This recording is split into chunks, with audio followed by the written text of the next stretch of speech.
Hey, what's going on guys? It's Manny from Body Strong Transformation Center, and I wanted to share with you a quick video on a question that I keep getting asked, and that is, how many calories do I need to eat to lose weight?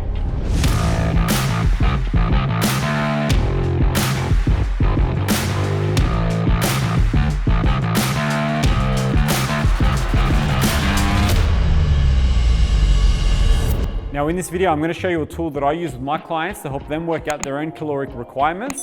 And this is a great tool for you to use. It's very simple and easy to follow, and it'll save you from starving yourself and going on these really restrictive diets or gaining weight because you're not actually calculating the right caloric requirements for yourself. So again, it's very simple to use and I look forward to showing you. So let's just jump straight into it.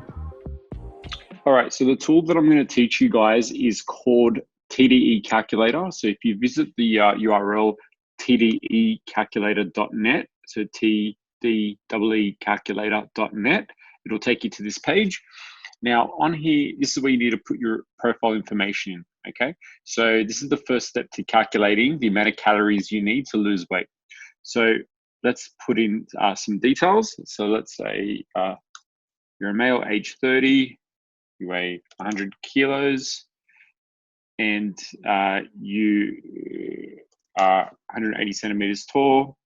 Next, you will select your activity levels. So let's say that you train on average 3 to 5 days per week.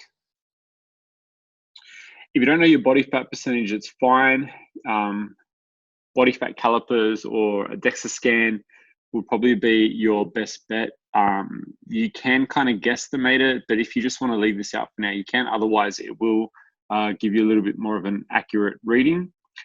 Also, just so you know that when you select the activity level, the more active you are throughout the week, the additional calories are going to add for you in the final result. So just keep that in mind. So sometimes not such a bad thing if you're not too sure which to select. If you pick the more active option, it's just going to give you additional calories to work with, which is not such a bad thing. All right, so next we're going to hit calculate. You know what, before I do, just a quick explanation of what TDE is. So the TDE calculator, which stands for your total daily energy expenditure, it's basically calculating how many calories your body requires per day to maintain your weight, whilst factoring in this information here, your profile information, and your physical activity levels. So let's go ahead and click calculate. All right, so this is going to give us a bit of a rough, estimation of your maintenance calories. So this is how many calories your body requires to maintain your weight. Okay, so this is giving us roughly 3,070 calories a day. So what we do from here, if you continue scrolling down, it will give you some guidelines on, if you were to follow a moderate carb intake, your ratios, your macro ratios, lower carb and higher carb. So you could do it that way, but just to keep things simple, how I explain it to my clients is that once we have our maintenance calories, remember this is theoretical, this is just something that you can start working off. Once we've established this, now we need to figure out how much we need to consume to get into a calorie deficit. Okay, so we want to lose weight, so we need to get into a calorie deficit. So let's go ahead and work that out. So I'm just going to change the screen to the whiteboard. Okay, now that we're on the whiteboard, I just want to show you what this looks like now that we have our baseline calories. So I've rounded it out to 3,000 just to make it easier for our maths. Now, our baseline calories, remember, it's the same as your maintenance calories. So essentially, this is how much you need to eat to maintain your weight while factoring in your physical activity. So a conservative percentage to work off when we're trying to work out a calorie deficit is anywhere between 15 to 20%. So that will help you, that will allow you to safely lose around 0.5 kilo per week of body fat. Now, can you go higher than that and lose more weight? Of course you can, but the higher that percentage becomes, the more aggressive your weight cut will be. So you have to look at what's safe and sustainable for you. But generally with my clients, anywhere between 15 to 20% is pretty safe for most people to work with. Now, the next thing we have to do is, so our 450 calories is the number that we get when we multiply 3,000 by 0.15. Next, to work out our weight loss calories, we need to subtract 450 from 3,000, and that's going to leave us with 2550 calories per day. Now, these are your weight loss calories. Now, if you were to just consume, a variety of foods, a mix between fats, carbs, and protein, 2550, will you lose weight? Well, theoretically, yes, you will. Okay, but what we need to also consider is what percentage of this are we consuming in protein?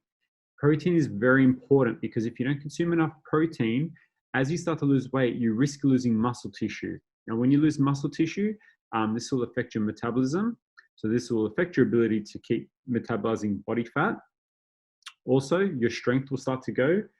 Your shape and tone will start to go. So you want to maintain all these things. So it's very important that you're consuming enough protein to preserve your skeletal muscle tissue as you're trying to reduce your overall body fat. So a general sort of rule of thumb is anywhere between 1.2 grams to 2 grams per kilo of body weight per day. So that would be your protein target. Now, we're going to use the example before with the 80 kilo male. So we're basing that off, say, 2 grams per kilo body weight per day. So if you're an 80 kilo male, you'd multiply that by 2, and that'll leave you with 160 grams of protein per day. Okay. Now, can you go above these numbers? Of course you can. You can, if you want to test that out, you're more than welcome to. As long as you're doing it safely, just listen to your body. If you're consuming too much protein, you're having issues with digestion, then you're probably consuming too much. But if you stay within this range, it's pretty safe. If you're not consuming enough protein, if you're on the lower end and you notice that you're still feeling really weak and slow to recover, you may need to increase that even more, okay? Protein also has the added benefit of keeping you fuller longer. So if you do consume a little bit on the higher end of that scale, then it definitely will help with keeping you fuller for longer between meals. Now, let's get back to this step. So we've got our daily protein targets, which is 160, and we multiply that by 4 because we're trying to work out how many calories that's made up of. It's because 1 gram per protein is equal to 4 calories. And similarly, 1 gram of carbs is equal to 4 calories. And then 1 gram of fats is equal to 9 calories. But we're working off 4 calories. We're working off protein only for now. So that leaves us with 640 calories. Then we're going to subtract that from our weight loss calories. So that brings us to, get the calculator out because I'm terrible at math.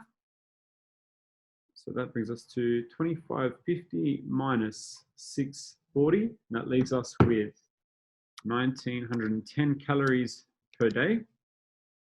And this is, we want to make this up in fats and carbs, okay?